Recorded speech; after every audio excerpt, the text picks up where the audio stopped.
네, 여러분 안녕하십니까? 요즘 여기저기서 소상공인들이 어렵다는 얘기가 많이 들리는데요. 전국의 소상공인들이 모이는 대한민국 소상공인 대회가 올해 처음으로 부산에서 열렸습니다. 중소벤처기업부 장관이 참가해서 지역의 소상공인들에 대한 맞춤형 지원을 약속했습니다. 자, 어떤 내용인지 민성빈 기자가 전해드립니다. 종업원 5인 미만, 운수, 건설, 제조업은 10인 미만일 경우 소상공인으로 분류됩니다. 부산에는 23만 9천여 소상공업체 46만여 명이 종사해 전체 사업체 수의 84.5%가 소상공인입니다. 하지만 5년 생존율은 27.8%에 불과하고 지난해에도 하루 평균 234명이 폐업한 것으로 집계됐습니다. 이런 소상공인들에 대한 다양한 지원 대책을 알리고 격려하는 소상공인 대회가 백스코에서 열렸습니다. 지난 2006년부터 매년 소상공인의 날을 맞아 개최되고 있는 소상공인 대회는 올해 부산에서는 처음으로 행사가 진행됐습니다. 실제로 많은 소상공인들이 정부의 지원을 받아 창업에 나서고 있습니다. 협동조합 지원 사업을 통해서 저희가 그런 계기로 지금 설립이 된 거거든요. 그래서 어떤 지원금에 대한 지원이라든지 아니면 어떤 마케팅이나 아니면 멘토링 관련해서도 많이 도움을 받고 있습니다. 부산을 찾은 홍종학 중소벤처기업부 장관은 지역 맞춤형 지원을 통한 소상공인 활성화를 약속했습니다. 부산도 지금 쉽지 않은 거로 제가 알고 있는데요. 또 전통의 소상공인들, 장인들이 많기 때문에 저희가 혁신형 소상공인 부산에 계신 분들 열심히 지원하도록 하겠습니다. 지역 소상공인의 평균 연령 54.8세. 빠르게 변화하는 경영 환경에 적응하기가 쉽지 않습니다. 부산에서도 소상공인 시장진흥공단 산하 4개 센터에서 다양한 창업 교육이 진행되는 만큼 전문가들은 6개월 이상 충분한 준비 기간을 갖고 창업에 나설 것을 권하고 있습니다. MBC 뉴스 민성빈입니다. 제2의 인터넷 혁명으로 불리는 블록체인 기술이 항만 물류업계의 생태계도 바꿔놓고 있습니다.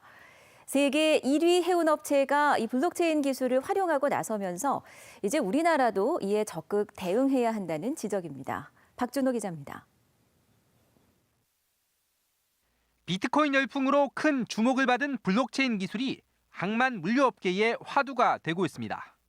지난 5월 세계 1위 해운업체 머스크가 글로벌 IT 기업인 IBM과 손잡고 블록체인 물류 플랫폼인 트레이드 렌즈를 출범했기 때문입니다. 이 플랫폼을 통해 선박 입출항 정보와 화물 수송 기록 등 하루 100만 건 이상의 물류 정보를 실시간 공유할 수 있습니다. 모든 문서를 다 블록체인에 올려서 모든 사람이 뭔가 지금 컨테이너가 어느 항구에서 어디로 가고 있는지를 비주얼라이저하게 딱 보일 수 있게끔 일렬적으로 만든 프로젝트라고. 출범 당시 94곳의 기업이 참여했지만 연말까지 350곳으로 늘어날 전망입니다. 한국 항만업계도 블록체인 사업을 검토하고 있지만 기술 개발 수준과 전략은 취약합니다. 지난해 삼성 SDS와 현대 상선 등 38곳의 기관이 컨소시엄을 결성하고 연구에 나섰지만 가능성만 타진했습니다. 블록체인 기술의 효용성, 향후 가능성 이런 부분들 많은 부분들을 확인할 수 있었고요. 그다음에 실제 업무에 적용하기 위해서 선결돼야 할 여러 가지 조건들을 파악할 수 있는 좋은 기회를 가졌습니다. 그래서 블록체인 기술을 주도하기 위해선 정부 차원의 장기 전략이 중요하다는 지적입니다. 또 관세법과 해운법 등 관련 법령을 정비하고 기술 도입에 따른 일자리 감소료도 해결해 나가야 할 것으로 보입니다. MBC 뉴스 박준호입니다. 우리 부산의 주요 현안에 대해서 지역의 대학생들은 어떤 생각을 갖고 있을까요? 관심은 있을까요? 학점 관리와 또 취업 준비 때문에 자신의 진로 문제로도 바쁜 와중에 지역 문제에는 별 큰 관심이 없지 않을까 우려했었는데 이들은 각자만의 명확한 근거와 주장을 갖추고 있었습니다. 대학생 대토론 배틀 현장을 임선웅 기자가 다녀왔습니다. 중앙버스 전용차로 줄여서 BRT. 시민 공론화를 거쳐 사업이 재개되기 전까지 거센 논란이 이어져 왔습니다.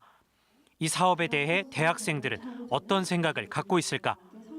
BRT 사업은 부산의 도로 특성에 맞지 않는다는 비판과 BRT가 끊기게 되는 그 부분에서는 일반 차량과 버스들이 한꺼번에 몰리는 상황이 발생하고 그곳에서는 평소보다 훨씬 더 많은 교통 혼잡을 일으킬 수 있습니다. 대중교통의 활성화를 위한 대책이란 입장이 다시 맞섭니다. 버스 이용객 수가 늘어나는 건 확실한 거니까 그 취지에 맞다는 생각을 하고 있습니다. 저희. 전문가 토론을 방불케 할 정도로 찬성, 반대 입장의 날카로운 주장이 이어집니다. 불법 주정 다단속, 우회도로 개설, 그리고 또한 가변 차로의 실시와 같은 다른 편의 구조도 분석하여 근본적인 철학의 문제로 가치관이 변해야 합니다. 앞으로는 효율적인 도로의 운영 측면으로 접근해야 하며 그 핵심은 대중교통 활성화가 될 것입니다. 대토론 배틀 행사엔 부산대와 부경대, 동아대, 동명대, 동서대 등 5개 대학 8개 팀이 참가했습니다. 찬반이 팽팽히 갈리는 지역 현안의 돌파구를 대학생들도 직접 고민해보자는 목표로 지난해부터 개최되고 있습니다. 대학생들의 사회 정치 참여 욕구를 간접적으로 확인한 자리, 이들의 의견 또한 정책 결정 과정에 폭넓게 수렴할 수 있는 창구를 마련해줘야 하는 건 우리 어른들의 몫입니다. MBC 뉴스 임선응입니다. 2018 부산 울산 지역 통상무역 정책 설명회가 오늘 부산 상공회의소 국제회의장에서 열렸습니다. 산업통상자원부와 부산상의가 공동 주최한 이번 설명회에서는 미중 무역 분쟁 등 통상환경 변화에 따른 정부의 통상정책 방향 전반에 대한 설명과 지역업체의 정책 건의가 진행됐습니다. 특히 최근 FTA 추진 동향과 수입 규제에 대한 대응 계획을 포함해 무역 조정 지원 제도 등 지역업체에 도움이 될 수 있는 다양한 정책이 소개됐습니다. 직원을 채용하고 승진시켜준 대가로 금품을 챙긴 혐의를 받고 있는 이주학 부산공동어시장 대표이사가 구속됐습니다. 부산지법은 검찰이 배임 수재 업무 방해 혐의로 청구한 이 대표이사의 구속영장을 오늘 발부했습니다.